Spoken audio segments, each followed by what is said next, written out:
To you viewers all over the world, this is God Voice TV channel. Welcome to the House of Ethiel, a spirit from God. On the 13th of February 2025, the man of God, Prophet Pharaoh Ethiel, gave a prophetic word to the nation Kenya and the East Africa community. The prophet said that Kenya government should watch the border because of the terrorist attack, including the East African community. Also, let us hear what the prophet said and how it came to pass in Kenya and in the Somalian 1 month later after these prophecies were given. Also, this same Akanda group will also fashion themselves down to Kenya. Okay, we should pray, and the Kenyan government should watch their borders very, very well. What I'm saying is already at the corner, so we should start praying. All right? Tension remains high in Manga, Lamu County, even as government security agencies remain on high alert after the village was invaded by heavily armed people believed to be al-Shabaab militants on Saturday evening. Locals report that the armed men gathered them at one place, preached to them, then distributed date fruit to them.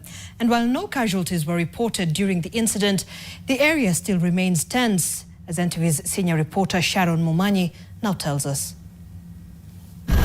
A police report seen by NTV affirmed that about 150 al-Shabaab operatives invaded Mangai at around 6 p.m. on Saturday as locals were preparing for evening prayers.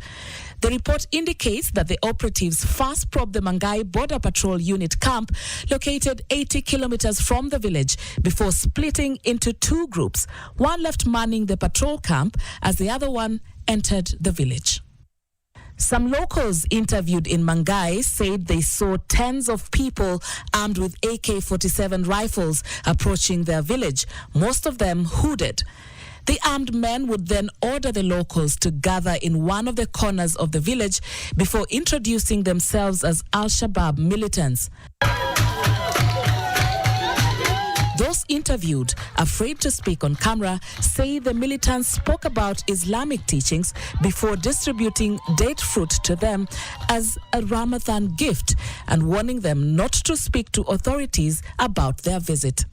Confirming the incident to NTV on Sunday, Lamu County Commissioner Wesley Koech noted that security agencies across Lamu County had been on high alert, especially since Ramadan kicked off earlier this month. This, he says, is to deter criminal elements that might take advantage of the Ramadan period to spread extremist ideologies with the aim of dividing citizens based on religion. Koech added that security agencies are alert and that there's no cause for alarm. Boni Forest, where the Saturday incident occurred, is among key areas that are closely under security surveillance and monitoring due to the ongoing multi-agency security operation Amani Boni, with the key objective being to flush out al-Shabaab militants believed to be hiding in the dense Boni Forest. As I also speak, that this Akada group will not stop there, because in other places people will see people with masks in different nations, okay? Because the spirit of this will begin to move from nations to nations, okay? This group will affect especially the East African community. So all East African community should be alert. What the Lord is saying, you should take it serious. Be alert. Moving on to East African country of Somalia, where President Hassan Sheikh Mohammed narrowly escaped an assassination attempt. A bomb blast rocked area near the presidential palace in Somalia's capital, Mogadishu.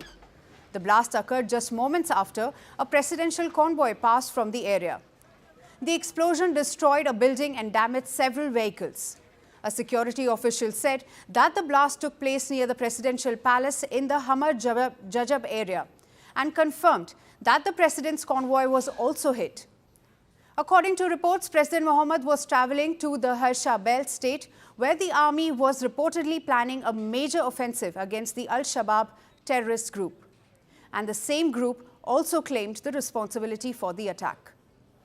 Meanwhile, the government said that the attack was thwarted and President Mohammed was safe. It added that he reached his destination as per the plan. The Somali security forces also launched an investigation into the assassination bid.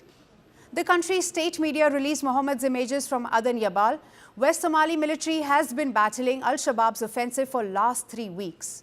Security personnel described it as a massive explosion, and according to reports, at least 7 people also lost their lives. Several passengers also reportedly sustained injuries after a car was damaged in the blast. A big explosion rocked Mogadishu's Hamar Jajab district, especially the Horst neighborhood. The Abdi Khan building has collapsed entirely. People whom we know and others we don't know were killed in the bomb attack. It is a deplorable incident, and we don't want it to happen again.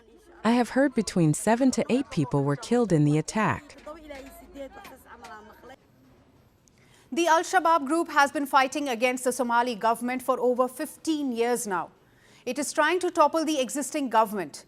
The terrorist group has carried out several deadly attacks in capital Mogadishu and other regions in the past as well. However, Tuesday's attack was the first to directly target Mohammed since 2014. The explosion also came a week after the al-Shabaab stormed a hotel in central Somalia in which at least 9 people lost their lives. You can see how far the eyes of Jesus Christ can reach. Yes, even in our situations, this is to remind us that Jesus Christ sees it and He is concerned about it, to grant us solutions to our problems. Do not forget, this channel is all about Jesus Christ. Keep watching God Voice TV for the salvation of souls.